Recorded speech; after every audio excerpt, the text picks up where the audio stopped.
My name is Jika, and I will be moderating for a while. We just have two more talks. These are our sponsor talks. So, first, we have Grab to present for us their platinum sponsor session from edits to impact. Sorry, no. OSM data for two wheelers and safety. So, this talk delves into the unique challenges and opportunities of enhancing OSM data for two wheeler routing and safety. To present, please welcome Ms. Soh Leng. Hi everyone. Hi. Hi. Thank you all for making time to come. Hope you enjoy the presentation later. I'm Soh Leng, and there are a few of my Grab colleagues all around here as well. I just want to thank everyone that's making their time to come here to listen to the talk. I'm Soh Leng, and I work for Grab Maps. Very thankful to be here on behalf of all my colleagues to share our presentation on what we have been doing so far. So our team has been working on Grab Maps for the most common mode of transport in Southeast Asia, the motorcycles as well as the informal transit. So today we'd like to share how we are using OSM and also trying to leverage on OSM community to make these attributes better for two wheels and informal transit. So this is a journey about two wheelers, angkots, jeepneys, and things they care about like potholes, like today rain as well, flooding is also things that they care about a lot in for these two mode of transports. And mostly what happens when we try to map something so unpredictable and detailed attributes into OSM, using already the great foundation by the community of OSM here. The next slide. Oh, thank you. So we all know that motorcycles in this part of the world are used greatly. In Indonesia, motorcycle vehicles ownership are about 81%. In Thailand, the number is about 87%, and similar to the numbers in Philippines as well. So this is actually urban mobility here in Southeast Asia. And yet, when we look at how digital maps are mapped out today, they still focus on cars and former roads that are being used. So in the next slide, so what does a typical routing here look like for a typical day for two wheelers here? And what do they care about? For example, they have narrow roads which are great for two wheelers because they care about taking shortcuts and the fastest ways possible to reach the places they have been to.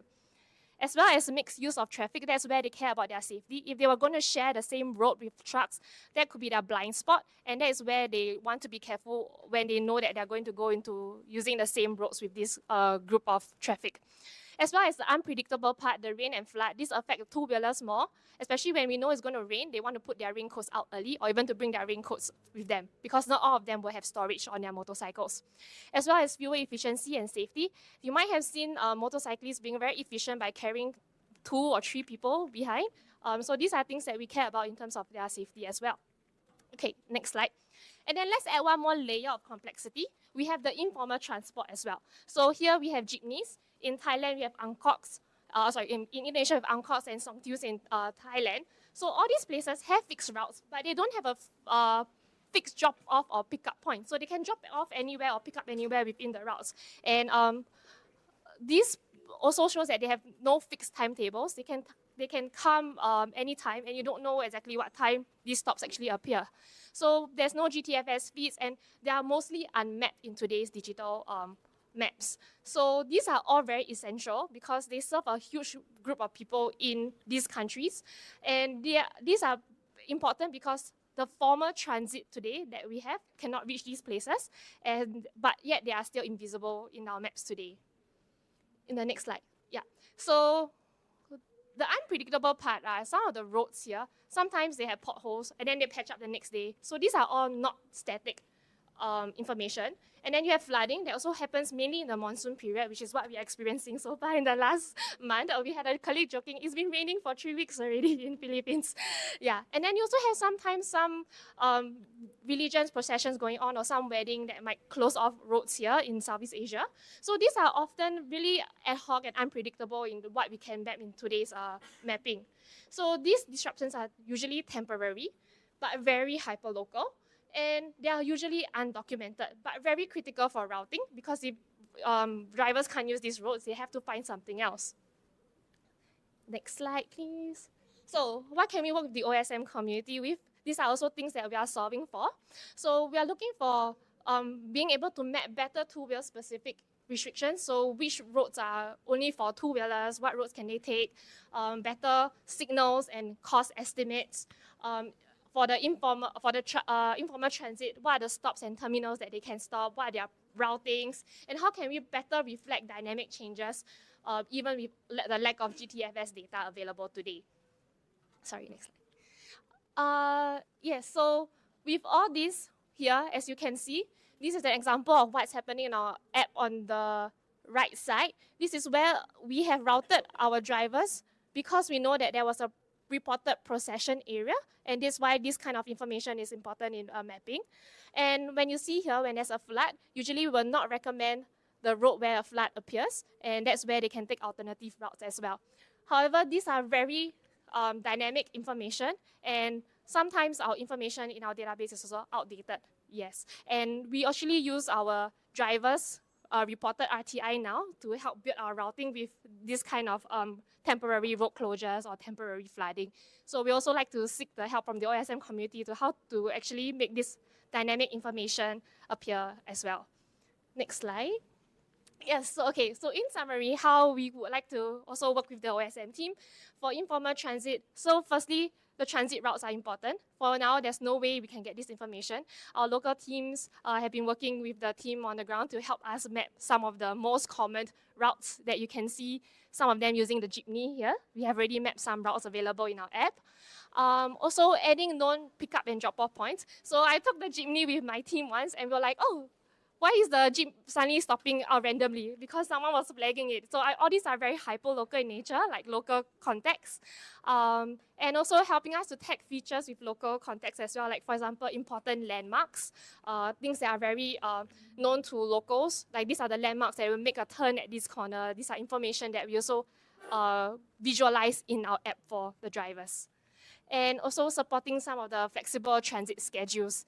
What time usually will the informal transport come, what time will the jeepney comes, and these are kind of timetables that we also need to have as well. Okay, next slide. And for the two wheels, some two-wheel specific constraints such as narrow roads or illegal turns and cut-throughs. And also, like what I mentioned earlier, a lot of the dynamic attributes that we have so far, like bumpy roads, speed bumps, flooding, all these temporary attributes, how can we actually map them better in our app today? Okay, so on this slide, these are just some examples of what we are doing in the Grab app. So we have flooding alerts on the route here, as you can see where our DEX actually reports where the floods are. And this is how it's actually visualized within our app. And we will actually reroute drivers known for flooding as well. And at the same time, we're also thinking beyond navigation. What else do users want to see? So we actually also thought recently of a plan where users can actually see collect a history of where they have been to. So this is where they are reviewing their journey after. You can see them knowing their distance, their speed, as well as the exact route they have taken. And they can also choose to share the route they have taken with the community. So that's where we are trying to build a community of people sharing the routes they have taken from reaching point A to point B. So sometimes you will see people asking, oh, I'm going to this place now. Is this route safe to take at night? So this is a kind of routing community we're trying to also build within Grab.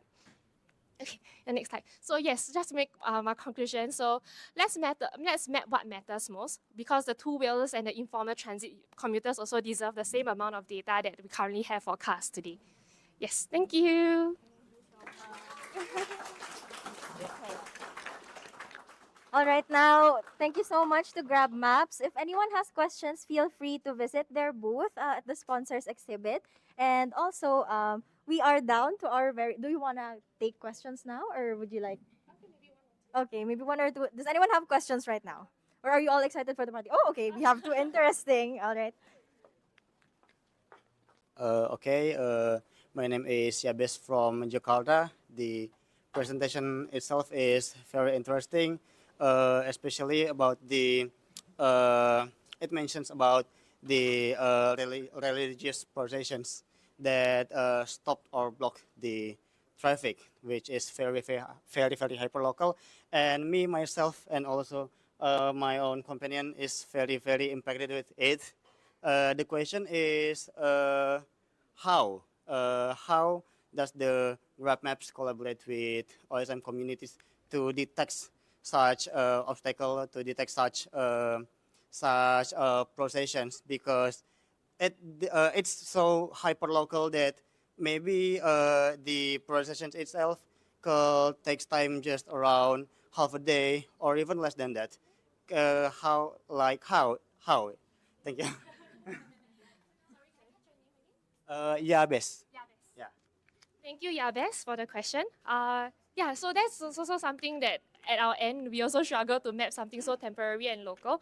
But because of our local ops knowledge of the road closures and where they have event information from the government sometimes on known road closures, we are able to map them beforehand in our own system. But I do understand that sometimes OSM is not known to show temporary road closures as much. So that is also where we are also trying to see how we can work closer together. But for now, a lot of it is really on the local ops team's effort. Yeah. And yeah, maybe local ops team can give a hand. Yeah. And John, Yana, Aaron, Vic. Yeah. Yes. So yeah. So does that answer your question?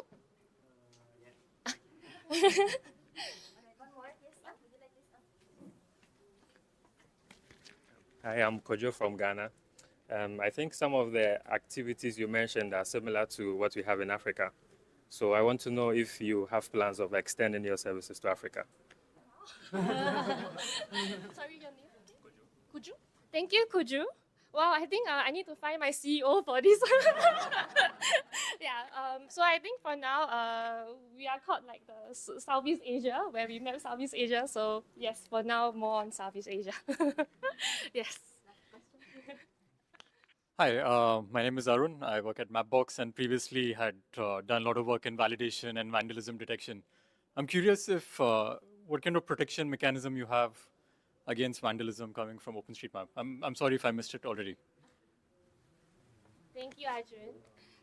So for most of the data that we have our own internal tool to also double check like some of the information that comes in from users or from OSM. So we will validate against.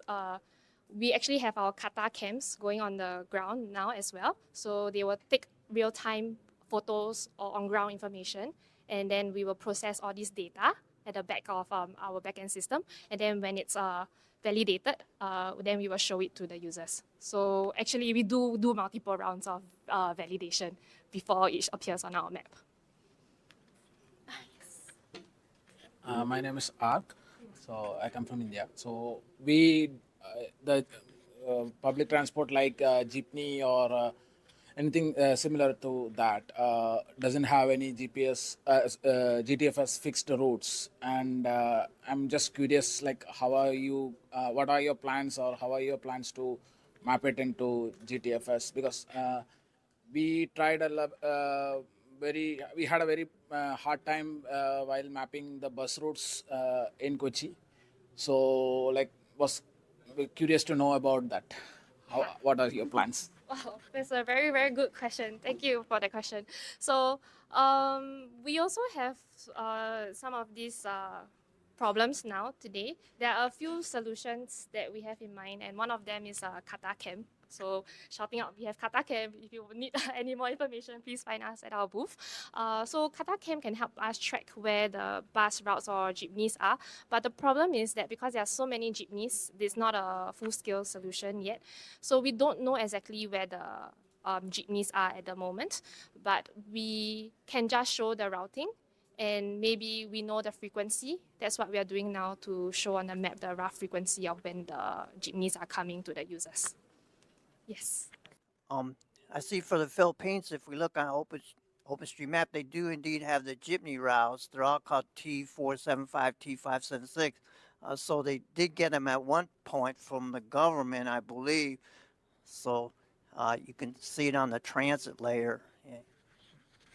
Thank you. We'll check it out, but yeah, I will check it out on that, but we'll see where it goes. Thank you. Any? Yes. Thank you so much. Soh Leng. Oh, this is yours. Thank you so much for that wonderful presentation. Again, anyone, if you have questions, please visit them at the exhibit booth. Okay, so they're platinum sponsor. And speaking of platinum sponsor, I'd like to check in with our next presenter, our last talk for the day.